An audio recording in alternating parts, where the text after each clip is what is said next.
Mon père emménage avec sa future épouse, et elle tombe enceinte et exige que je quitte la maison parce qu'elle a besoin de ma chambre. Je lui dis, Madame, je suis le propriétaire de la maison. Salut, Reddit. La fiancée croqueuse de diamants de mon père a emménagé avec ses 2 engeances du diable. Après avoir annoncé sa grossesse, elle a essayé de me mettre à la porte de ma propre maison. Son sourire narquois a disparu quand je lui ai dit que j'étais le propriétaire des lieux. Ce qui a suivi a été un véritable spectacle. Voici ce qui s'est passé. Donc, toute cette saga a commencé il y a environ 9 ans, quand ma mère est morte d'un cancer. Moi, un homme de 21 ans, j'en avais 12. Mon père était une épave, et personne ne savait quoi faire de moi. Heureusement pour toutes les personnes concernées, mes grands-parents vivaient juste à l'extérieur de la ville sur un terrain de taille décente avec une maison qui avait connu des jours meilleurs mais qui avait encore de bons murs. Après le décès de maman, il était tout simplement logique que je reste avec mes grands-parents. Papa venait les week-ends, les jours fériés, etc.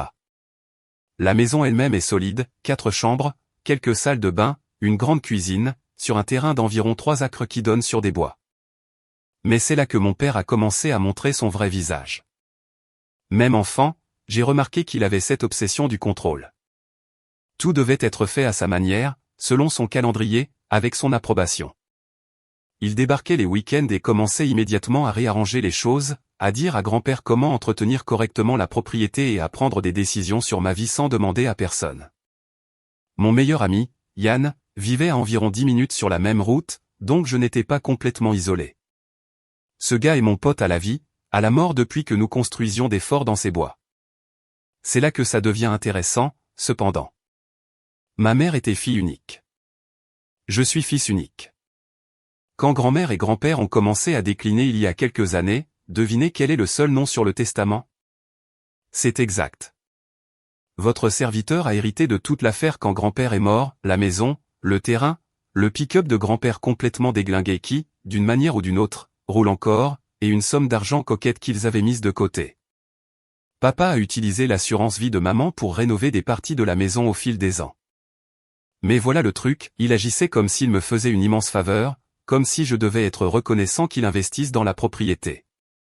J'ai appris l'héritage lorsque l'avocat m'a appelé après les funérailles de grand-père. Papa se tenait juste là quand j'ai pris cet appel. L'expression sur son visage quand il a réalisé que j'étais propriétaire de la maison dans laquelle nous vivions tous. Pas de l'embarras ou de la culpabilité, plutôt de l'irritation, comme si je venais de lui compliquer la vie par ma simple existence. Yann était là ce jour-là, m'aidant à trier les outils de grand-père.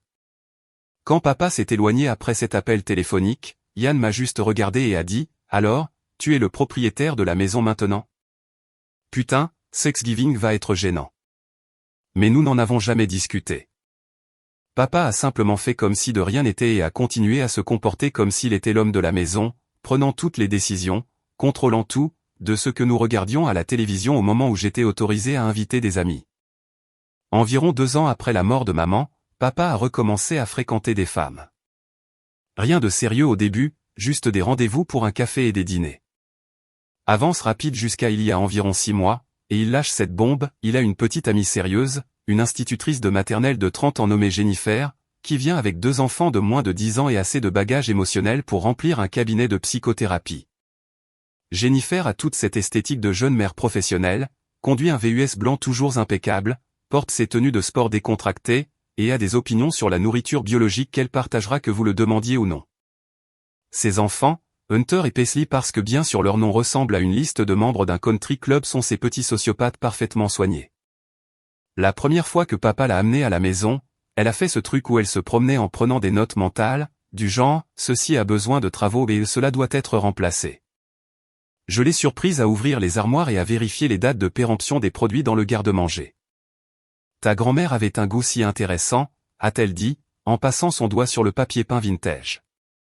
C'est si authentique, très habité. La façon dont elle a dit habité donnait l'impression que c'était une manière polie de dire miteux, mais papa a simplement gobé ça. Jennifer a un si grand sens du design, a-t-il dit, comme si elle venait de complimenter la chapelle Sixtine. Elle a tellement d'idées d'amélioration. Ses enfants étaient encore pires qu'elle. Hunter, qui a peut-être 8 ans, a passé toute la visite à toucher tout ce qu'il n'était pas censé toucher tout en maintenant un contact visuel parfait. Paisley, la fillette de 6 ans, a accidentellement renversé la plante préférée de grand-mère et m'a ensuite regardé comme si c'était de ma faute de l'avoir mise là où elle pouvait l'atteindre. Quand j'ai mentionné la plante, Jennifer a juste ri. Oh, les enfants sont des enfants. Ils sont juste excités d'être dans une si grande maison. Ils n'ont pas l'habitude d'avoir autant d'espace à explorer. Yann est passé ce soir-là et a surpris la fin de leur visite. Après leur départ, il a regardé le salon où Jennifer avait repositionné certains des coussins de grand-mère. Eh bien, elle a l'air amusante, a-t-il dit. Rien ne dit, je ne prévois certainement pas de redécorer toute ta ville comme le fait de réarranger les meubles dès la première visite. Mais papa était conquis, il a commencé à dépenser plus d'argent pour les rendez-vous, à acheter de nouveaux vêtements, s'est fait blanchir les dents. Le truc classique de la crise de la quarantaine, sauf qu'au lieu d'acheter une moto, il s'était trouvé une famille toute faite qui venait avec une validation intégrée. Jennifer a joué son rôle à la perfection, lui demandant son avis sur tout, s'en remettant à sa sagesse, le laissant se sentir comme le grand et fort pourvoyeur. 3 mois plus tard, elle a pratiquement emménagé. Ses affaires commencent à apparaître dans la salle de bain de papa. Sa voiture est dans l'allée plus souvent qu'à son appartement.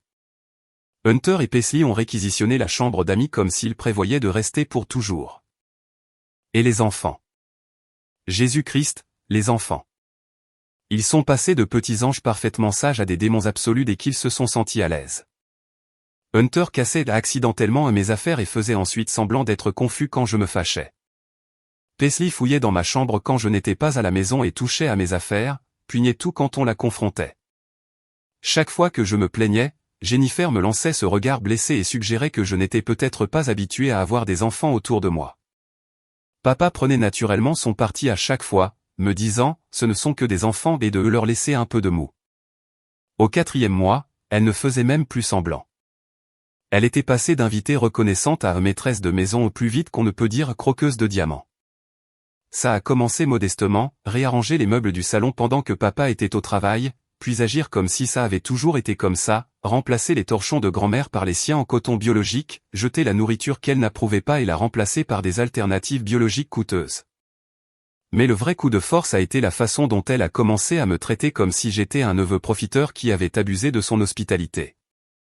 Elle a commencé à faire des commentaires sur ma musique étant trop forte après 21h parce que les enfants avaient besoin de dormir et que certains d'entre nous avaient de vrais emplois le matin. Chérie, pourrais-tu essayer de baisser ta musique après 21h? A-t-elle demandé un mardi soir pendant que j'étudiais. Les enfants ont besoin de dormir, et certains d'entre nous ont de vrais emplois le matin. Comme si être un étudiant dans ma propre maison était en quelque sorte moins légitime que d'enseigner la peinture au doigt à des tout-petits. Papa a juste hoché la tête comme si c'était parfaitement raisonnable. Elle a raison, fiston. Nous devons être prévenants envers tous ceux qui vivent ici. Ces enfants ont empiré aussi. Hunter a compris sur quel bouton appuyer et a commencé à le faire. Il attendait que je sois au téléphone ou au milieu de quelque chose d'important, puis commençait à faire du bruit ou à me poser des questions stupides. Un jour, il m'a demandé pourquoi je n'avais pas de petit ami. Quand je lui ai dit de se mêler de ses affaires, il m'a informé que sa mère disait que c'était parce que je vivais avec mon père comme un perdant. Ta mère dit beaucoup de choses, lui ai-je dit. La plupart sont des conneries. Je vais le dire. A-t-il crié et il est parti en courant trouver Jennifer. 5 minutes plus tard, papa est dans ma chambre pour me faire la morale sur le fait d'être un bon modèle et de surveiller mon langage en présence des enfants.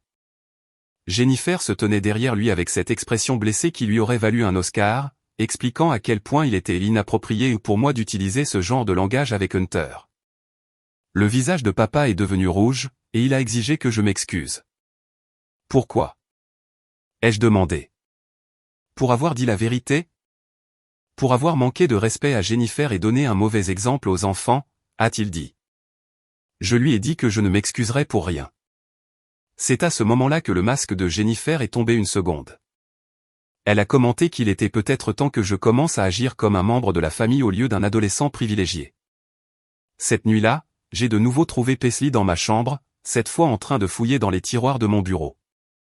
Qu'est-ce que tu fais ici? Ai-je demandé. Elle m'a regardé avec ses yeux de requin mort qu'ont les enfants quand ils préparent un mauvais coup. Maman a dit que je pouvais chercher du papier pour mon projet artistique. Maman n'a pas à donner la permission pour ma chambre. Sors. Tu es méchant, a-t-elle dit, mais elle souriait en le disant. Maman dit que tu es juste jaloux parce que papa nous aime plus maintenant. Je l'ai raccompagnée dehors et j'ai verrouillé ma porte. Cette gamine répétait des choses que sa mère avait dites sur moi. Jennifer était littéralement en train d'empoisonner ses enfants contre moi. La goutte d'eau qui a fait déborder le vase est arrivée ce dimanche-là, quand je suis rentré de chez Yann pour trouver que Jennifer avait réarrangé ma chambre. Mon bureau était dans un autre coin, mes affiches avaient été enlevées et mon lit était fait avec des draps différents. « Qu'est-ce que tu fous ?» ai-je dit quand je l'ai trouvé dans le couloir. « Langage » a-t-elle dit automatiquement. J'organisais juste un peu les choses. Ta chambre commençait à affecter l'énergie de toute la maison. Tu es entré dans ma chambre sans permission et tu as déplacé mes affaires. J'ai frappé, mais tu n'étais pas à la maison. J'ai pensé que ça ne te dérangerait pas. C'est tellement mieux maintenant, tu ne trouves pas? Papa est apparu de la cuisine comme s'il avait attendu cette conversation. Quel est le problème? Elle essayait d'aider. Peut-être que tu devrais être reconnaissant au lieu de commencer des disputes. Quand j'ai dit qu'elle avait fouillé dans mon espace personnel sans demander, Jennifer est intervenue avec cette voix d'institutrice de maternelle, expliquant que c'était un espace de vie partagé et que nous devions tous être prévenants les uns envers les autres. Ma chambre était visible depuis le couloir, et franchement, elle plombait toute l'énergie de la maison. J'ai souligné que c'était ma chambre. La mâchoire de papa s'est crispée. Nous vivons tous ici, et nous devons tous contribuer à en faire un environnement agréable. Jennifer s'est avancée avec cette expression blessée, disant qu'elle essayait juste d'aider à faire de cet endroit un foyer pour tout le monde. Elle était désolée si j'avais l'impression qu'elle avait dépassé les bornes, mais que peut-être nous pourrions travailler ensemble pour trouver des solutions qui fonctionnent pour toute la famille. Je lui ai dit que je ne voulais pas de son aide. Je voulais qu'elle reste en dehors de ma chambre et qu'elle arrête de déplacer mes affaires. Surveille ton langage, gamin, a exigé papa. Non, vous feriez mieux de vous mêler de vos affaires et d'arrêter de penser que vous dirigez cet endroit. Assez. Tu dois t'excuser auprès d'elle maintenant. J'ai regardé Jennifer, qui se tenait là avec cette parfaite expression de victime, attendant que je cède. Puis j'ai regardé papa, qui s'attendait clairement à ce que je recule et que je joue le jeu. Non. Qu'est-ce que tu viens de dire? J'ai dit, non. Je ne m'excuse pas d'être contrarié. Le visage de papa est devenu violet. J'étais complètement déraisonnable. Jennifer essayait de construire une vie ici, et je me comportais comme un gosse pour y gâter. Jennifer a posé sa main sur son bras dans ce geste de soutien et a suggéré, peut-être que nous devrions tous prendre un peu de recul et nous calmer. Elle n'a jamais voulu causer de problème, elle voulait juste que nous soyons tous heureux ensemble. Elle était douée pour jouer les pacificatrices pendant que papa faisait son sale boulot. Je leur ai dit que j'allais chez Yann et je suis sorti. Quand je suis rentré cette nuit-là, j'ai trouvé une note sur ma porte, règle de la maison pour une cohabitation respectueuse, avec une liste d'attente, y compris un préavis de 24 heures avant d'inviter des gens, des heures de silence de 21h à 7h du matin, et une responsabilité partagée pour les espaces communs. 3 semaines plus tard, je m'occupe de mes affaires un mardi soir, essayant d'écrire un devoir pour mon cours. Papa est à la maison depuis exactement 2 heures, et elle lui fait déjà déplacer des meubles parce que la circulation n'est pas bonne. Ils disparaissent dans sa chambre pendant environ 1 heure, puis m'appellent dans le salon pour une réunion de famille. Je me dis qu'ils vont peut-être enfin annoncer qu'ils emménagent officiellement ensemble. Mon Dieu, comme je me trompais. Jennifer annonce la nouvelle comme si elle venait d'être couronnée Miss Univers. Je suis enceinte. Papa rayonne comme s'il venait de gagner à la loterie. Jennifer resplendit de cette satisfaction suffisante qui crie « J'ai verrouillé l'affaire ». Hunter et Paisley sont assis là comme s'ils avaient été coachés sur la réponse appropriée. Et moi je pense, et voilà, c'est la fin des haricots. C'est super. Félicitations. Mais Jennifer n'a pas fini. Elle a tout un discours préparé, prononcé avec le genre de fausse douceur qui vous fait mal aux dents et le sentiment de droit de quelqu'un qui pense qu'elle vient de gagner le gros lot immobilier. Nous avons parlé de l'avenir, commence-t-elle, et je sens déjà que ça ne va pas être bon. Avec l'arrivée du bébé, nous allons devoir faire de grands changements ici. Plus d'espace, une meilleure organisation, une vraie chambre de bébé, des arrangements de vie pour adultes. Papa hoche la tête. Donc, nous pensions qu'il était peut-être temps pour toi de faire l'expérience de l'indépendance, continue-t-elle. Tu sais, comme les autres personnes de ton âge, vivant comme des adultes. Papa intervient avec l'assurance d'un homme qui pense qu'il dirige l'endroit. La plupart des gens de ton âge ont déménagé. Il est temps que tu aies des responsabilités. Vous voulez que je déménage? Ai-je demandé. Jennifer est intervenue avec cette réponse préparée. Il y a ce magnifique appartement que j'ai en ville. Je n'y vais plus depuis que je passe la plupart de mon temps ici. Tu sais, je peux te le louer avec une réduction significative, bien en dessous du prix du marché. Quand je demande le montant de la réduction, elle explique que le prix du marché pour ce quartier est d'environ $1 500, mais qu'elle ne me facturerait que $1,200. Vraiment une aubaine pour quelqu'un dans ta situation. Et qu'arrive-t-il à cet endroit? Eh bien, Jennifer a de bonnes idées pour le rendre plus fonctionnel pour une famille qui s'agrandit. Le bébé aura besoin d'une chambre d'enfant, et les enfants ont besoin de chambres convenables. Ta chambre serait l'espace parfait pour une chambre de bébé. Ma chambre. La chambre dans laquelle je vis depuis que j'ai 12 ans. Mais attendez, ce n'est pas tout. De plus, a poursuivi Jennifer, ma mère a accepté d'emménager temporairement pour aider avec le bébé. Elle aura besoin de la chambre d'amis. Je regarde papa, attendant qu'il dise quelque chose. N'importe quoi. Non. Il est juste assis là, hochant la tête à tout ce qu'elle dit. Alors, j'ai décidé de jouer le jeu pour voir jusqu'où ils iraient. C'est intéressant. Je vais y réfléchir. Le sourire de Jennifer se crispe beaucoup. Super, mais tu sais, attendre trop longtemps limiterait tout le monde, alors réfléchis vite. D'accord. J'ai envoyé un texto à Yann dès qu'ils sont retournés dans leur chambre pour lui dire que j'avais besoin d'une tournée de boissons d'urgence. Il est arrivé 20 minutes plus tard, a jeté un coup d'œil à mon visage. Mec, on dirait que quelqu'un vient de chier dans tes céréales. Ne m'en parle pas. Je lui ai tout raconté. Classique, a-t-il dit. Rien ne dit aux valeurs familiales comme mettre le propriétaire à la porte pour faire de la place à grand-mère. 2 semaines après l'annonce de la grossesse, je suis rentré de mes cours de l'après-midi pour trouver Jennifer dans ma chambre avec des boîtes en carton, emballant mes affaires comme si j'avais déjà accepté de déménager. Pas seulement debout dans l'embrasure de la porte, cette fois réellement dans ma chambre, fouillant dans mon placard, emballant les photos de ma mère dans du papier journal et mettant des livres en boîte comme si elle se préparait pour une vente de garage. Quand j'ai demandé ce qu'elle faisait, elle a levé les yeux avec ce sourire éclatant, comme si je venais de la surprendre en train d'organiser une collecte de charité. Salut, chérie. Je t'aide juste à commencer à emballer. Ton père et moi avons décidé qu'il serait préférable que tu déménages le plus tôt possible, alors j'ai pensé te donner une longueur d'avance. Mon père et moi avons décidé. Personne ne m'a demandé ce que j'avais décidé. Elle a gardé ce ton écœurant de douceur. Eh bien, chérie, tu as eu 2 semaines pour y réfléchir. Et vraiment, à quoi y a-t-il à réfléchir? C'est évidemment la meilleure solution pour tout le monde. Elle a tenu une des photos encadrées de ma mère comme si elle l'examinait pour y trouver des défauts. De plus, certaines de ces choses ont probablement besoin d'être mises à jour de toute façon. Tu ne peux pas t'accrocher aux choses de l'enfance pour toujours. Pose ça et sors de ma chambre. Maintenant. Allons, allons, dit-elle de cette voix condescendante d'institutrice de maternelle. Il n'y a pas besoin d'être désagréable. J'essaie de t'aider à faire la transition vers la vie d'adulte. C'est excitant. Ton propre appartement. Une vraie indépendance. Quand j'ai répété ma demande qu'elle sorte, Jennifer a posé la photo et s'est redressée.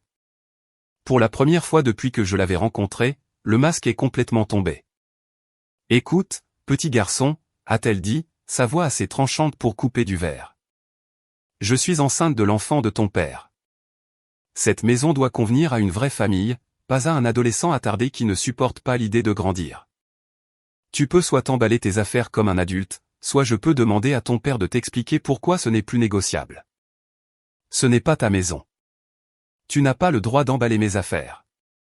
En fait, dit-elle en ramassant une autre boîte et en continuant comme si je n'avais pas parlé, ton père et moi en avons longuement discuté. Nous avons déjà payé la caution pour l'appartement, et tu déménages ce week-end. Les déménageurs viennent lundi pour récupérer tes affaires. Des déménageurs.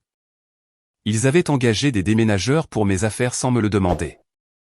Quand j'ai dit qu'ils ne pouvaient pas faire ça, elle m'a dit qu'ils l'avaient déjà fait. Le bail est signé. La caution est payée. Et franchement, tu devrais être reconnaissant que nous nous occupions de toute la logistique pour toi. La plupart des parents feraient en sorte que leurs enfants se débrouillent seuls.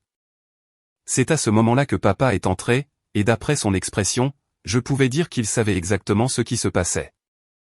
Ce n'était pas Jennifer qui agissait de son propre chef, c'était leur plan. Papa, qu'est-ce que c'est que ce bordel? Nous avons décidé qu'il valait mieux arracher le pansement d'un coup.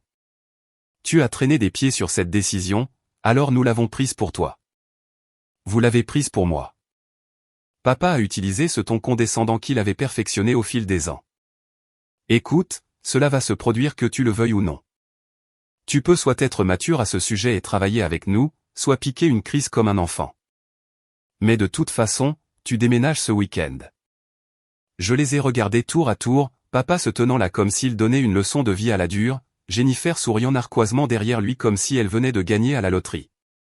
Et ils avaient manifestement tout planifié. Quand j'ai demandé ce qui se passerait si je refusais, le visage de papa s'est durci. Alors ils emballeraient mes affaires pour moi et les mettraient en garde-meuble. J'étais un adulte maintenant, et il était temps que je commence à agir comme tel. Cette maison était pour les familles, pas pour les enfants attardés qui ne supportaient pas le changement. Enfants attardés. Mon propre père m'a traité d'enfant attardé pour ne pas vouloir être expulsé de ma propre maison. Jennifer a ajouté utilement que j'avais jusqu'à dimanche. La femme de ménage avait besoin de temps pour préparer la chambre pour la livraison des meubles de la chambre de bébé. J'ai sorti mon téléphone et j'ai commencé à enregistrer, leur demandant de répéter ce qu'ils venaient de dire sur le fait de me faire déménager de ma maison. Le visage de papa est devenu rouge, et il m'a dit de ranger ça. C'était une discussion de famille, pas un drame pour les réseaux sociaux. J'ai continué à enregistrer et je lui ai demandé de clarifier. Il m'expulsait de cette maison, la maison qui m'appartient. Jennifer a rétorqué qu'elle appartenait à cette famille et que les familles prennent des décisions ensemble. Je n'avais pas le droit de prendre tout le monde en otage à cause d'un détail administratif. Détail administratif. Le droit de propriété était un détail administratif. Papa, au nom de qui est l'acte de propriété? Silence pur et gênant pendant que papa réalisait qu'il n'avait jamais vérifié les papiers de la succession de grand-père.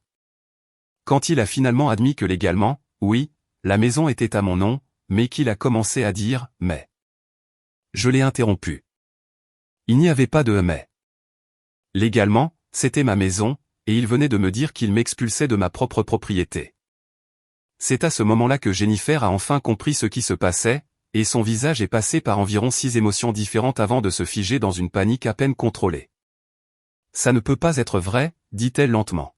« Tu n'es qu'un étudiant. Cet étudiant est propriétaire. » Je lui ai montré l'écran du téléphone. J'en ai hérité de mes grands-parents quand ils sont morts. Maison, terrain, tout. Tout est à moi. Jennifer s'est assise lourdement sur mon lit, tenant toujours un de mes livres emballés. Mais ton père. Il paie pour tout. Les charges, l'entretien. Ouais. Sur ma propriété. Comme un locataire. Il a rénové cet endroit avec l'argent de l'assurance vie de ma mère pour améliorer ma maison. La couleur quitta son visage alors qu'elle réalisait que tout son plan venait d'imploser. Alors, quand vous avez décidé de m'expulser de ma propre maison et de transformer ma chambre en chambre de bébé sans demander. Ouais, ça ne va pas le faire. Papa est resté silencieux un long moment, et quand il a finalement parlé, sa voix avait ce ton dangereux qu'elle prenait quand il était vraiment en colère. Très bien, a-t-il dit. C'est ta maison. Mais tu as toujours 21 ans, et tu es toujours mon fils, et tu vas toujours faire ce que je te dis de faire. En fait, non, je ne le ferai pas. Il a dit que nous verrions bien et il est sorti. Jennifer est restée assise sur mon lit, fixant les boîtes de mes affaires qu'elle avait emballées comme si c'était des preuves d'un crime. Elle a dit que c'était insensé. Tu ne peux pas juste. Ce n'est pas comme ça que les familles fonctionnent. Tu as raison. Les familles ne se volent généralement pas leurs maisons les unes aux autres. Elle m'a regardé avec une haine pure. Espèce de petit. Tu n'as aucune idée de ce que tu viens de faire. Je suis enceinte, et nous avons plus besoin de la maison que toi. Tu aurais peut-être dû demander gentiment. Ce n'est pas fini. Bonne chance avec ça. J'ai immédiatement envoyé un texto à Yann pour lui parler de déployer l'option nucléaire. Ils ont essayé d'emballer mes affaires sans permission. Sa réponse est revenue en quelques secondes, demandant comment ils avaient pris la révélation sur la propriété. À peu près comme on pouvait s'y attendre, lui ai-je dit. Papa a une crise de mal alpha, et Jennifer a l'air d'avoir vu son plan directeur partir en fumée. Après la tentative d'expulsion forcée, j'ai passé le week-end à faire des recherches, pas des devoirs. Le genre de recherche qui m'aiderait à trouver exactement comment rendre la vie de ces gens aussi misérable qu'ils avaient essayé de rendre la mienne. Yann est venu samedi matin avec du café et son ordinateur portable pour ce qu'il a appelé une réunion de conseil de guerre. Bon, quel est le plan? Je lui ai exposé le plan. Je les expulsais. Tous les deux. Même ton père? Surtout mon père. Il a fait son choix quand il a essayé de me forcer à quitter ma propre maison. Yann a souri. Sans pitié. J'aime ça. De quoi as-tu besoin?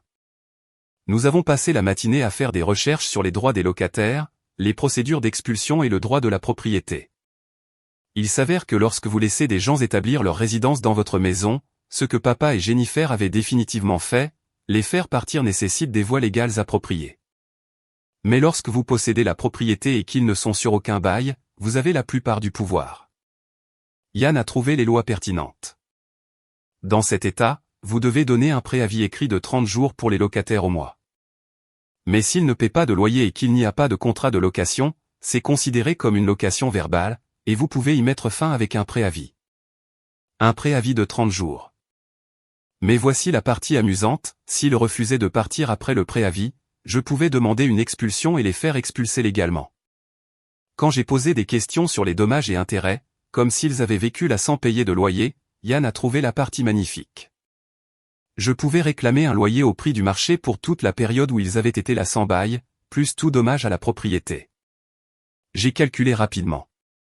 Papa vivait là sans payer de loyer depuis 9 ans. Jennifer et ses enfants depuis environ 6 mois. Au tarif du marché pour une maison de 4 chambres dans notre région, on parlait d'argent sérieux. Papa me devrait environ $200 000 de loyers impayés. Jennifer devrait environ $15 000 juste pour le temps qu'elle avait passé là. Yann a sifflé. Ça fait cher pour jouer à la maison. Lundi matin, je suis allé au palais de justice et j'ai rempli les papiers. Mardi, je suis allé voir un avocat pour m'assurer que je faisais tout dans les règles. Mercredi, j'ai fait imprimer les avis d'expulsion sur du papier à en-tête officielle.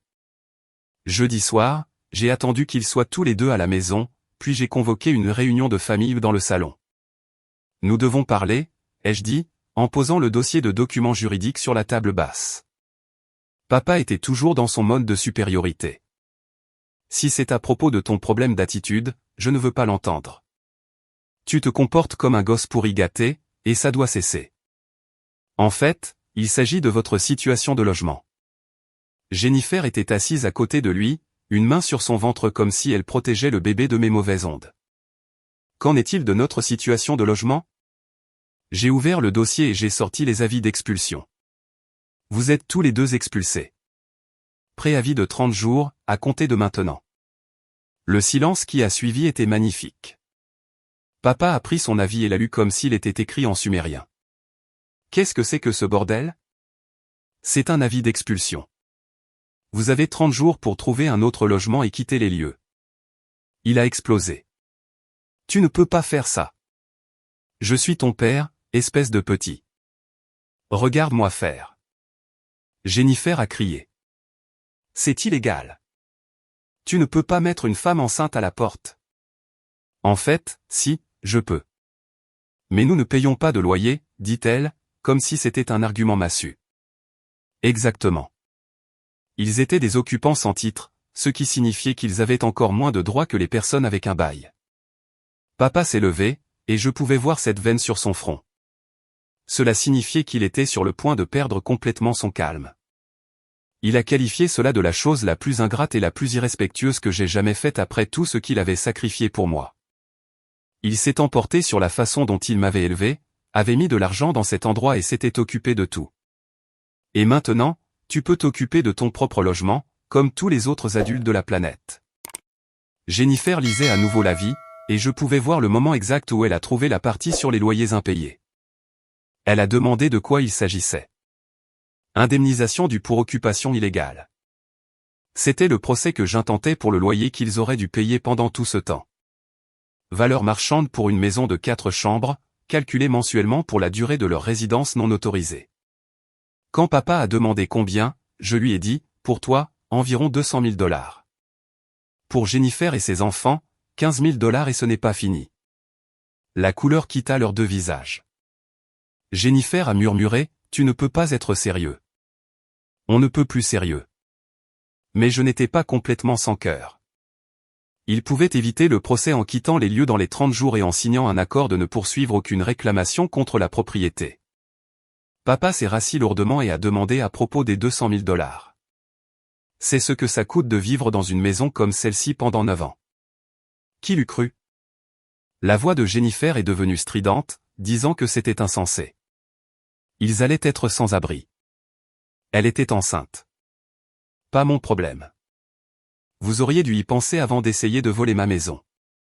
Papa est resté silencieux un long moment, fixant l'avis d'expulsion comme s'il pouvait changer s'il le regardait assez fort.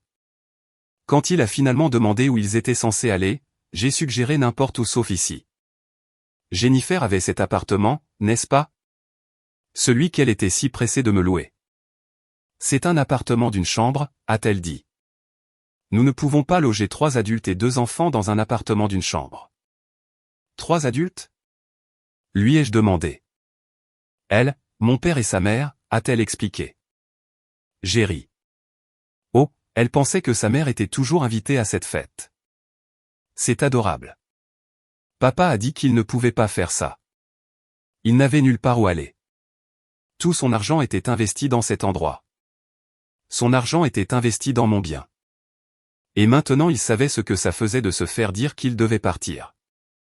Jennifer a commencé à pleurer les sanglots de colère et de frustration de quelqu'un dont les tactiques de manipulation ne fonctionnaient plus. Elle a continué sur le fait que c'était injuste, qu'ils construisaient une vie ensemble et allaient être une famille. Mais le bébé? A-t-elle gémi. Le bébé avec lequel elle est tombée enceinte pour ferrer mon père. Ce bébé-là. Ses pleurs se sont arrêtés instantanément, et le regard qu'elle m'a lancé était de la haine pure. Tu ne sais pas de quoi tu parles. Vraiment? Laisse-moi deviner. Échec de la contraception? Heureux accident? Une grossesse surprise qui s'est produite juste au moment où tu avais besoin de consolider ta position dans la maison. Silence. Yann est arrivé le lendemain matin avec des beignets et un sourire narquois, demandant comment ils avaient pris leurs avis d'expulsion. Comme on pouvait s'y attendre, lui ai-je dit. Beaucoup de pleurs, de menaces et d'incrédulité face au fait que les actions ont des conséquences. Ton père aussi? A-t-il demandé. Mon père traverse une crise existentielle à l'idée de me devoir 200 000 $ de loyers impayés. Magnifique, a-t-il dit.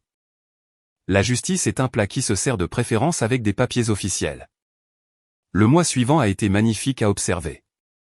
Papa a tout essayé, des consultations d'avocats qu'il ne pouvait pas se permettre pour se battre, de la manipulation émotionnelle sur le fait d'être mon père et que c'était notre maison familiale, et même des tentatives de pot de vin pour me céder officiellement la maison et considérer que nous étions quittes. Scoop, je possédais déjà la maison. Me la céder serait comme me donner mon propre cadeau d'anniversaire. Jennifer a appliqué la politique de la terre brûlée. Elle a appelé mon université pour se plaindre de mon environnement familial instable. Elle a appelé la police pour signaler une dispute domestique quand je lui ai demandé de déplacer sa voiture.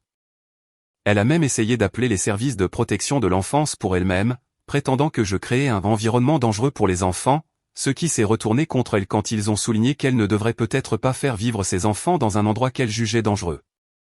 Trouver un logement pour une femme enceinte sans emploi, ses 2 enfants, un homme de 52 ans avec un crédit médiocre, et potentiellement une grand-mère, tout cela avec le salaire de papa dans la construction, s'est avéré plus difficile qu'il ne le pensait. La 4e semaine, papa a suggéré qu'il pourrait peut-être trouver une sorte d'arrangement. Il pourrait me payer un loyer pour rester. Au prix du marché. Il pourrait officialiser la chose. J'ai dit non. Il a commencé à argumenter, mais je l'ai interrompu. Non. Tu as eu la chance de me traiter avec respect et d'avoir une conversation comme des adultes. Au lieu de ça, tu as essayé de me forcer à quitter ma propre maison. Les actions ont des conséquences. Mais je suis ton père, a-t-il dit. Ouais. Et tu es aussi le gars qui a essayé de m'expulser de ma propre propriété pour faire de la place à la mère de ta petite amie. Le père de l'année, c'est certain. C'est là que le vrai feu d'artifice a commencé. Jennifer a déposé une plainte affirmant que je l'expulsais en raison de sa grossesse. L'audience était magnifique. Jennifer a dû expliquer qu'elle était la petite amie de papa, qu'elle vivait là depuis 6 mois, n'avait pas de bail et ne payait aucun loyer. Ensuite, j'ai pu dire au juge comment ils avaient essayé de me forcer à quitter ma propre maison et de transformer ma chambre en chambre de bébé sans ma permission. Le juge lui a en gros dit, vous ne pouvez pas invoquer la discrimination liée à la grossesse lorsque vous êtes expulsé pour avoir essayé d'expulser illégalement le propriétaire réel. Affaire classée. Mais la vraie bombe est arrivée pendant la 5e semaine, et vous n'allez pas croire ce qui s'est passé. J'étais chez Yann quand papa a appelé. Sa voix semblait étrange, tremblante. Nous devons parler, a-t-il dit. À propos de quoi? Il te reste 3 jours pour déménager. À propos du bébé. Quelque chose dans son ton m'a fait prêter attention. Qu'y a-t-il à propos de ça? Peux-tu rentrer à la maison? J'ai besoin de te montrer quelque chose. J'ai trouvé papa assis à la table de la cuisine avec une pile de papier devant lui. Il avait l'air d'avoir vieilli de 10 ans au cours du dernier mois. Il a fait glisser un papier sur la table. Des résultats de tests de paternité. Le bébé n'est pas de moi, dit-il doucement. J'ai regardé le papier. Qu'est-ce que tu veux dire? Jennifer avait menti depuis le début. Comment l'a-t-il découvert? Elle avait voulu qu'il souscrive à une meilleure assurance maladie au travail pour couvrir la grossesse. La compagnie d'assurance exigeait des analyses de sang pour les conditions préexistantes. Ils ont effectué des panels de dépistage génétique. Il s'est avéré qu'il ne pouvait pas être le père. Mauvais groupe sanguin. Alors, de qui était le bébé? De son ex-mari. Apparemment, ils couchaient encore ensemble quand elle a commencé à sortir avec papa. Tout était un coup monté. Où était-elle maintenant? À l'étage. Il l'avait confrontée ce matin. Elle a essayé de prétendre que le test était faux, que c'était peut-être une erreur au laboratoire. Puis elle a essayé de dire que ça n'avait pas d'importance parce qu'il serait un meilleur père que son ex de toute façon. Quand ça n'a pas fonctionné, elle a dit qu'il l'abandonnait, elle et le bébé. Et comment pouvait-il être si cruel de mettre une femme enceinte à la porte? Il lui a dit qu'elle avait jusqu'à ce soir pour partir, ou il appellerait la police pour la dénoncer pour fraude. Elle l'a traité de salaud sans cœur et a dit que tout était de ma faute parce que j'étais un petit con égoïste qui ne supportait pas d'avoir une vraie famille. J'ai failli rire. Même prise en flagrant délit de mensonge sur la paternité, elle me blâmait toujours. Alors, que se passe-t-il maintenant? Ai-je demandé. Papa est resté silencieux un long moment. J'ai merdé gravement. J'ai choisi une femme que je connaissais à peine plus tôt que mon propre fils. J'ai essayé de te mettre à la porte de ta propre maison pour quelqu'un qui me mentait depuis le premier jour. Ouais, c'est ce que tu as fait. Je sais que tu me détestes probablement en ce moment, et tu as tout à fait le droit, mais j'espère que nous pourrions peut-être trouver un arrangement. Je n'ai nulle part où aller, et je sais que je ne mérite aucune aide de ta part, mais... Non. Le mot est resté en suspens entre nous. Tu as fait ton choix. Tu l'as choisi elle plutôt que moi. Tu as essayé de me forcer à quitter ma propre maison. Tu m'as traité d'ingrat et d'irrespectueux pour ne pas vouloir être sans abri. Tu ne peux pas revenir en rampant maintenant que ta copine croqueuse de diamants s'est avérée être exactement ce que tout le monde sauf toi voyait. Mais je suis ton père. Je suis ton... Ouais. Et je suis ton fils. Ça ne t'a pas empêché d'essayer de m'expulser. Papa a baissé les yeux sur les résultats du test de paternité et a dit qu'il savait qu'il avait merdé. Il savait qu'il ne méritait pas le pardon, mais il le demandait quand même. J'ai dit à papa s'il voulait vraiment savoir ce que je pensais. Il a hoché la tête. Je pense que tu es un homme de 52 ans qui s'est fait manipuler par une arnaqueuse de 30 ans parce que tu pensais avec ta bite au lieu de ton cerveau. Je pense que tu étais si désespéré de te sentir jeune et nécessaire que tu as ignoré tous les signaux d'alarme qu'elle a envoyés.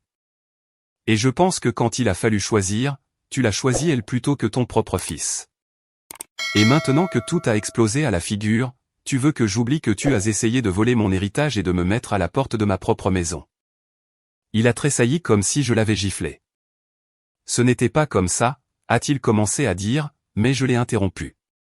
C'était exactement comme ça. Tu t'es juste fait prendre. Papa est resté silencieux un long moment. Alors, que se passe-t-il maintenant? A-t-il demandé. Maintenant, tu déménages comme nous en avons convenu. Cette nuit-là, Jennifer est partie. Pas de grande scène, pas d'adieu dramatique. Elle a juste emballé ses affaires et a disparu avec ses enfants. Papa a déménagé 2 jours plus tard, a loué un appartement d'une chambre de l'autre côté de la ville et n'a pris que ses affaires personnelles. Il a laissé derrière lui tous les meubles qu'il avait achetés, toutes les améliorations qu'il avait faites, tout ce qu'il avait investi dans la maison qui n'a jamais été la sienne. Yann est venu le lendemain du départ de papa, apportant des boissons et de la pizza. Il a demandé, tu lui pardonneras un jour? Peut-être. Mais pas aujourd'hui. Et pas parce qu'il s'est fait prendre pour un idiot. C'est juste, a-t-il dit. Alors, quel est le plan maintenant? Finir mes études. Profiter de vivre dans ma propre maison sans que personne n'essaie de la voler. Peut-être prendre un chien. Ça ressemble à un plan.